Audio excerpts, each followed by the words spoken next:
ওই সাদা কাপড়ের আঁচলটা বাবার মুখটাকে ঢেকে দিচ্ছে। শুধু একটা ঠান্ডা স্পর্শের কথা বাবার মনে আছে। নমস্কার বন্ধুরা, আমার চ্যানেল সত্যি নাকি কল্পনাতে আপনাদের সবাইকে স্বাগত।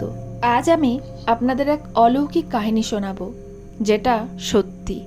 কাহিনী যদি ভালো লাগে তবে কমেন্ট বক্সে একটা কমেন্ট করে যাবেন। তো চলুন শুরু করা যাক আজকের কাহিনী।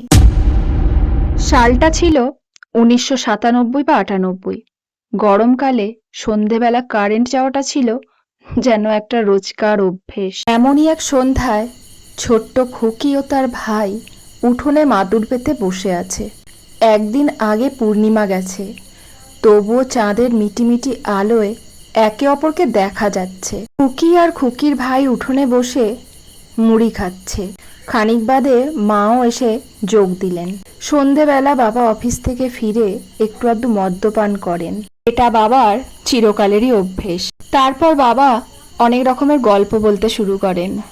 কখনো ছোটবেলার গল্প, কখনো স্কুলে পড়ার গল্প, কিভাবে চাকরি পেলেন সেসব গল্প পরিবারের প্রায় সবাই জানে। আজকেও বাবা গল্প শুরু করলেন, তবে আজকে একটু গম্ভীরভাবে বললেন, আজ তোদের একটা আমার জীবনে ঘটে যাওয়া অলৌকিক কাহিনী বলবো। খুকির ভাই বাবু জিজ্ঞেস করলো, বাবা অলৌকিক মানে কি? তখন ছোট্ট খুকি বলল, অলৌকিক মানে যেটা লোকের দ্বারা সম্ভব নয়, তাই তো বাবা? বাবা তখন বলল, হ্যাঁ ঠিকই বলেছিস, প্রায় যেটা লোকের দ্বারা সম্ভব নয় সেটাই অলৌকিক। মা বলে উঠল, তাহলে কি তুমি ভূতের গল্প বলবে? বাবা বলল, গল্প নয়, এটা কিন্তু সত্যিই ঘটেছিল আমার সাথে। পরিবারের সবাই খুব উৎসাহিত সত্যিকারের ভূতের কাহিনী শুনবে বলে। খুকি আর বাবু বেশ কয়েকবার ভূতের সিনেমা দেখেছে, তবে ওরা জানে সিনেমায় যেসব দেখায় সেগুলো একটা কল্পকাহিনী। কিন্তু আজ প্রথমবার ওরা বাবার মুখে সত্যিকারের ভূতের কাহিনী শুনবে।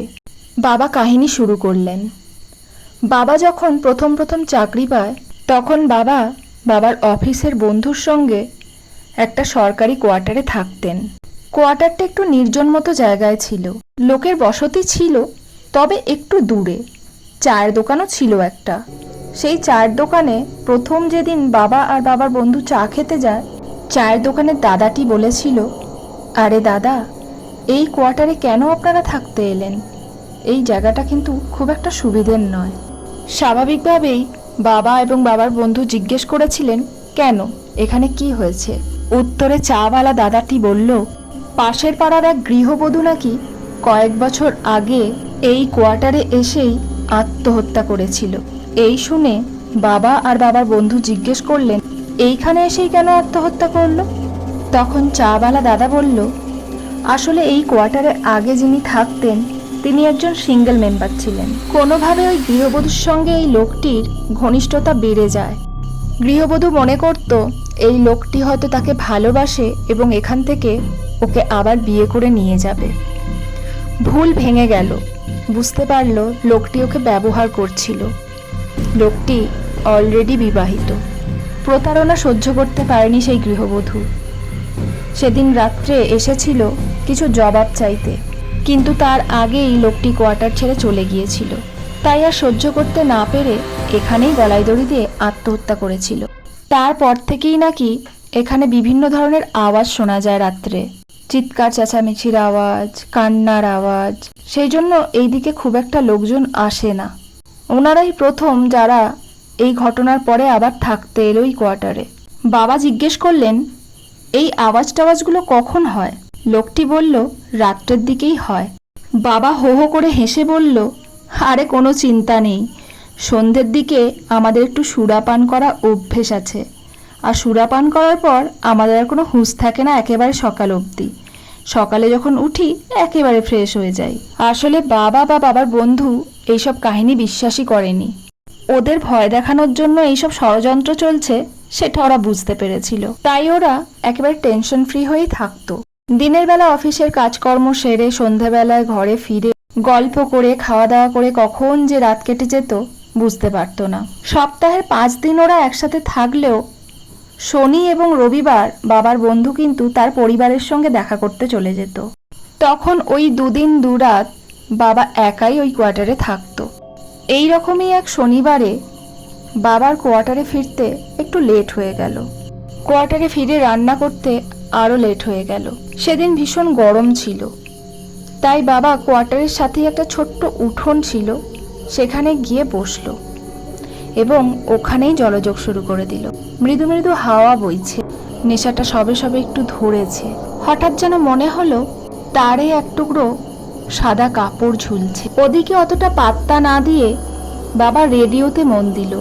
বাবার কাছে একটা ছোট্ট রেডিও ছিল, সেটাই চালিয়ে এতক্ষণ শুনছিল। খানিকটা পরে দেখলো সেই সাদা কাপড়টা যেন অনেকটা কাছাকাছি চলে এসছে বাবার। বাবা উঠে দেখতে গেল আসলে এটা কি। আমার কাছে তো কোনো সাদা কাপড় নেই, তবে এখানে সাদা কাপড় কে শুকোত দিল? বাবা সবে উঠে দাঁড়িয়েছে আর যেন মনে হলো সাদা কাপড়টাও মাটির উপরে দাঁড়িয়ে আছে। হঠাৎ করে যেন বাবার কেমন মাথাটা ঘুরে গেল। এক্ষুনি তো এক টুকরো সাদা কাপড় দেখেছিল, তবে হঠাৎ করে এই সাদা কাপড়টা এত লম্বা কি করে হয়ে গেল? বাবা ভালো করে পর্যবেক্ষণ করার চেষ্টা করলো, আর সেই মুহূর্তেই যেন মনে হলো ওই সাদা কাপড়ের আঁচলটা বাবার মুখটাকে ঢেকে দিচ্ছে। বাবা যেন কিছুই আর দেখতে পাচ্ছে না, যেন কিভাবে একটা ঝোড়ো হাওয়া বইতে শুরু করলো। শুধু একটা ঠান্ডা স্পর্শের কথা বাবার মনে আছে, তারপরে কিন্তু বাবার আর কিছু মনে নেই। পরের দিন যখন বাবার ঘুম ভাঙে, বাবা কিন্তু ওই উঠোনেই শুয়েছিলেন। এই কাহিনী শুনতে শুনতেই খুকি উঠোনে বসে হঠাৎ দেখলো ওদের তারেও একটা সাদা কাপড় কিরকম যেন দোল খাচ্ছে। খুকি খুব ভয় পেয়ে গেল। খুকি এক নিমেষের জন্য চোখটা বন্ধ করে দিল, আর সেই সময় সেই কাপড়টা উড়ে এসে খুকির মুখের ওপর পড়লো, আর সেই সময় কারেন্ট এসে গেল। খুকি গল্প শুনে ভীষণ ভয় পেয়েছিল, তাই ভয়ে ভয়ে চোখ খুলল, আর চোখ খুলেই একটু স্বস্তির নিঃশ্বাস নিয়ে হো হো করে হেসে উঠল। আসলে এটা কোনো ভূতের কাপড় না, এটা তো খুকির রং চটে যাওয়া গামছা, যেটা কিছুক্ষণ আগেই ও শুকোত দিয়েছিল। এই ঘটনাটা হেসে উড়িয়ে দিলেও বাবার ঘটনাটা কিন্তু কিছুতেই হেসে উড়িয়ে দিতে পারে না খুকি। সেদিন গল্পের শেষে খুকি বাবাকে জিজ্ঞেস করেছিল, বাবা, সেদিন কি তুমি ওই সাদা কাপড়টা আর দেখতে পেয়েছিলে? বাবা উত্তরে বলেছিলেন, সেই দিনের পর থেকে আর কোনো দিনই বাবা ওই সাদা কাপড়টা দেখতে পায়নি। অনেক খুঁজেছিল, অনেকজনকেই জিজ্ঞেস করেছিল, তবে সেই সাদা কাপড়ের সন্ধান বাবার কোনোদিনই পায়নি। এত বছর পরেও আজকের দিনে দাঁড়িয়ে খুকির মনে শুধু একটাই প্রশ্ন, সেদিন তাহলে ওটা কি ছিল?